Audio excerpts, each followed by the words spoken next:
Líder, disculpe que lo moleste, pero ¿qué van a llegar los hermanos Mújica para lo del testamento? ¡Ah, karate! Sí, cierto. Allá en el carro. Bueno, pues ahora sí que como dijo Cricri, las 12 ya van a dar y el nene va a merendar, ¿eh?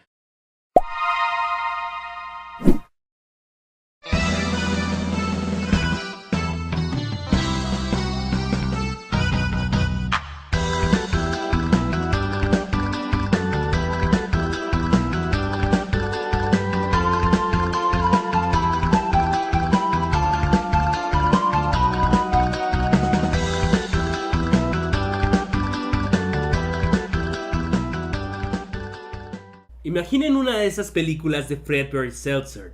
Ahora, inyéctenles humor mexicano y referencias al cine del mismo país. Seguramente obtendrán esta película como resultado de esa combinación.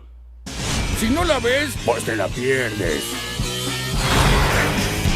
Va a venir este otro, el Martín ¿Scorsese? Ese. Don Toribio sufre un terrible accidente y tras su muerte le deja a sus dos hijos, Gumaro y Archimboldo, diferentes partes de su herencia. A Gumaro le toca el cine de su padre, mientras que a su hermano solo le toca la casa. Así comienza una guerra a cuartel entre los dos. Gumaro tratando de mantener el cine vivo y Archimboldo haciéndole competencia con piratería. Esta película está repleta de humor irreverente y clips que tienen poco que ver con la historia principal. Sin embargo, son parte del largometraje porque también parodian de manera cariñosa, y a veces no tanto, a las películas del cine mexicano, ya sea tanto el antiguo como el contemporáneo. De hecho, muchos de los cameos, que fueron gran parte de la publicidad por cierto, como las apariciones de Alfonso Sayas, Kate del Castillo, Broso e incluso Chabelo, se ven reducidos a pequeñas escenas enfocadas en ellos, justamente como pasaría en una película como las de Fredberg y Seltzer, con la excepción de que ellos ni se molestan con los cambios.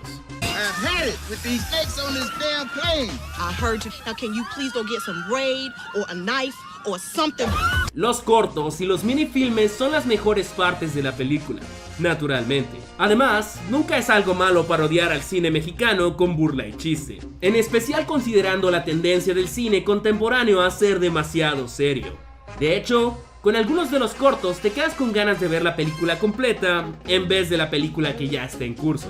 Al menos Carlos Corona y Alejandro Calva tienen buena química en pantalla como hermanos competidores, y Ana de la Reguera hace una actuación bastante graciosa, lo cual se aprecia bastante. Pero el verdadero centro de atención en el crimen del Cácaro Gumaro, literalmente, es el que muestra su cara en los pósters. Y no es Gumaro, se trata de Don Quino. Su reconocible estilo de humor está presente durante este filme.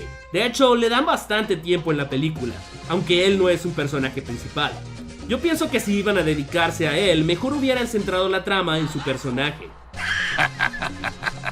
Además, miren, el cine mexicano es muy bueno para la salud, porque evita esto de la tortícolis o el torzón de pescuezo, por aquello de estar viendo los letreritos y luego voltear a ver el monstruo y voltear a ver los letreritos y voltear a ver a la actriz. No.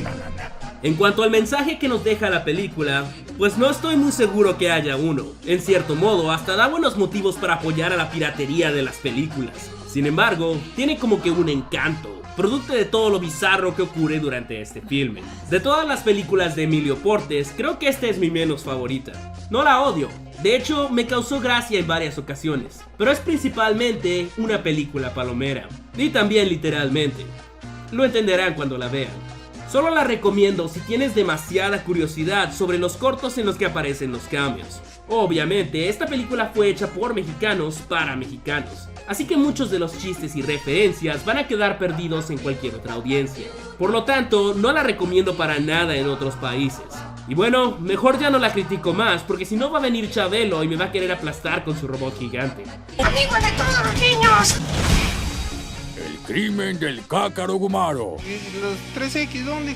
No, pues estas requieren de una revisión más acuciosa por parte de la autoridad competente, que soy yo. Próximamente. Como este es un video atrasado, no habrá pregunta del día, así que yo soy el Renegado, esperándolos la próxima vez desde la butaca. ¡Oh! ¡Cácaro! ¿Y ahora qué?